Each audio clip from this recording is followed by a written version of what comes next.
ತೆರವುಗೊಳಿಸ್ಬೋದಾ ಬೇಡವಾ ಅಥವಾ ಸಹಕಾರ ಕೇಳಬೇಕು ಅಂತ ಮಾಡಿದ್ರು. ಅಲ್ಲಿ ಬಂದಿದ್ವಿ. ಅಲ್ಲಿ ಅನೇಕ ಚರ್ಚೆಗಳಾಯ್ತು. ಈ ಕೆಂಪೇಗೌಡರ ನೋಡಿ ಇಲ್ಲಿವರೆಗೂ ಮೆಟ್ಲಿತ್ತು. ಈ ಮೆಟ್ಲನ್ನೆಲ್ಲ ಒಡೆದಾಕಿ ನೋಡಿ ಈ ಸ್ಥಿತಿಗೆ ತಂದಿದ್ದಾರೆ. ಕೆಂಪೇಗೌಡರು ಮಾಲಾರ್ಪಣೆ ಮಾಡಿ ಆಲೆ 1.5 ತಿಂಗಳಾಯ್ತು. ಅದು ಹೋದ ಒಂದು 15 ದಿವಸದಲ್ಲಿ ನಾವೇ ಬಂದಾಗ ಒಂದು ಹಾರ ಹಾಕಿದ್ಬಿಟ್ರೆ ಅಲ್ಲಿ 1.5-2 ತಿಂಗಳಿಂದ ಒಂದು ಹಾರ ಇಲ್ಲ. ಮೇಲೆ ಹತ್ತೋದಿಕ್ಕೆ ಮೆಟ್ಲಿಲ್ಲ. ಮಾಗಡಿಯ ಕೆಂಪೇಗೌಡರ ಪರಿಸ್ಥಿತಿ ಹೇಳ್ತೀರದಂತ ರೀತಿಯಲ್ಲಿ ಇದೆ. ಇನ್ನೊಂದು ವಿಷಯ ಏನಪ್ಪಾ ಅಂದ್ರೆ, ಈ ನಮ್ಮ ರಾಜ್ಯದ ಅನೇಕ ಮಠಾಧೀಶರಿದ್ದಾರೆ, ಗಣ್ಯರಿದ್ದಾರೆ, ರಾಜಕಾರಣಿಗಳಿದ್ದಾರೆ, ಮೇಧಾವಿಗಳಿದ್ದಾರೆ, ಜ್ಞಾನಿಗಳಿದ್ದಾರೆ, ರೈತರಿದ್ದಾರೆ.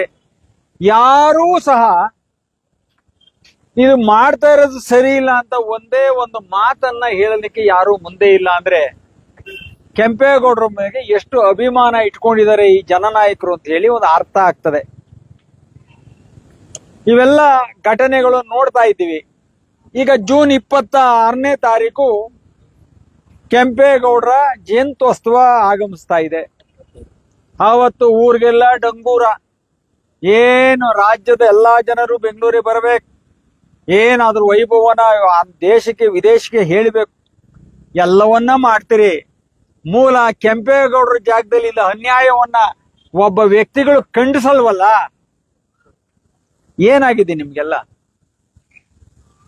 ನಾವು ಹೇಳಕ್ ಹೋದ್ರೆ ನಿಮ್ಗೆ ನೋಡಪ್ಪ ಕೃಷ್ಣಪ್ಪನವ್ರು ಹಿಂಗೆಲ್ಲ ಮಾತಾಡ್ತಾರೆ ಹೇಳ್ತೀರಿ. ನಿಮಗೆ ವಿವೇಚನ ಶಕ್ತಿ ಇಲ್ವಾ? ಅದು ಇಲ್ಲಿ ಆಗ್ತಾ ಇರೋ ಅನ್ಯಾಯ ನಿಮ್ಗೆ ಗೊತ್ತಾಗ್ತಿಲ್ವಾ? ಎಲ್ಲ ಮಾಧ್ಯಮ ಮಿತ್ರರು ಎಲ್ಲರೂ ನಿಮಗೆ ಪ್ರಚಾರಗಳನ್ನ ಕೊಟ್ಟಿದ್ದಾರೆ. ನೋಡ್ತೀರಿ, ಮಡಗ್ತೀರಿ, ನೋಡ್ತೀರಿ, ಗೊತ್ತಿಲ್ದಂಗೆ ಮನೆ ಕೊತ್ತೀರಿ.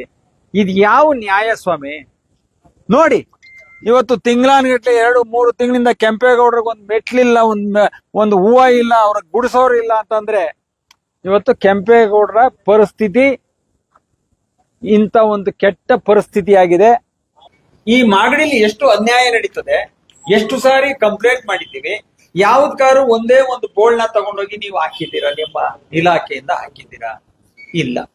ಅದೇ ಕೆಂಪೇಗೌಡರ ಶಿಲೆಗೆ ಅಂದ್ರೆ ಇತಿಹಾಸ ಪ್ರಸಿದ್ಧ ಕೆಂಪೇಗೌಡರ ಮೂಲ ಜಾಗಕ್ಕೆ ತಗೊಂಡೋಗಿ ಒಂದು ಬೋಲ್ಡ್ ಹಾಕಿದ್ರಿ. ಇಲ್ಲಿ ಯಾರು ಮಾತಾಡಬಾರ್ದು, ಯಾರು ಕೇಳಬಾರ್ದು, ಇದು ಸರ್ಕಾರದ ಆದೇಶ, ಅದಕ್ಕೆ ನಾವು ತಲೆ ಬಾಗ್ತೀವಿ. ಇದು ನಿಮ್ಮ ಮನ್ಸಿಗೆ ಹೆಂಗ್ ಇಷ್ಟ ಆಗ್ತದೆ ಸರ್? ಹಂಗಲ್ಲ. ಈಗ ಹಿಂದೆ ಏನ್ ಕಂಪ್ಲೇಂಟ್ ಕೊಟ್ಟಿದ್ರು ಅದನ್ನು ಕೂಡ ಆಯಾ ತಕ್ಕಂತೆ ನಾವು ಆ ಸಂದರ್ಭಕ್ಕೆ ನಾವು ನೋಡಿ ಸರ್, ಹೇಳ್ತೀನಿ ಕೇಳಿ. ನೀವು ಮಾಡ್ತಾ ಇರೋದು ಕೆಂಪೇಗೌಡರು ಅವಮಾನ ಬಿಟ್ರೆ ಬೇರೆ ಏನು ಇಲ್ಲ. ನ್ಯಾಯಾಲಯ ತೀರ್ಪಿಗೆ ನಾವು ತಲೆ ಬಾಗ್ತೀವಿ, ಅದ್ರೊಳಗೆ ಯಾವುದೇ ಎರಡನೇ ಮಾತಿಲ್ಲ. ಒಂದು, ಇವತ್ತು ಎಷ್ಟ್ ದಿನ ಆಯ್ತು ಮೆಟ್ಲಕ್ಕಿತ್ತು? ಅವತ್ತಿಂದ ಹಾರ ಹಾಕಿದ್ದೀರಾ? ಯಾರಾದ್ರೂ ಮೇಲ್ ಕತ್ತಿದಾರ? ಅದು ಅಗೌರವ ಅಲ್ವಾ? ಶಿಫ್ಟ್ ಮಾಡ್ತೀವಿ ಅಂತ ಅಂದ್ಮೇಲೆ ಹೇಳಿ ಸರ್, ನೀವು ನಿಮ್ದೇ ದಾಟಿಲ್ ಮಾತಾಡ್ಬೇಡಿ. ನೀವು ಗೌರವ ಕೊಡೋರಾದ್ರೆ ಇಲ್ಲಿವರೆಗೂ ಹಾರ ಹಾಕಿ ನೀವು ಅದನ್ನ ಶಿಫ್ಟ್ ಮಾಡೋ ದಿವಸ ಜನಸಾಮಾನ್ಯ ಕರ್ಕೊಂಬಂದು ನೀವು ನೋಡಪ್ಪ ನಾವು ಗೌರವಯುತವಾಗಿ ತೆಗಿದ್ದ ವಾದ್ಯನೋ ಮಂಗಳ ವಾದ್ಯನೋ ಮಾಡಿ ನಿಮ್ ಕೈಲಾದ್ರೆ ತೆಗಿರಿ, ಈ ಉಳಿಸ್ಕೊಳಕ್ಕಾರ ನಾವು ಉಳಿಸ್ಕೊತೀವಿ. ಅದು ಎರಡನೇ ಪ್ರಶ್ನೆ.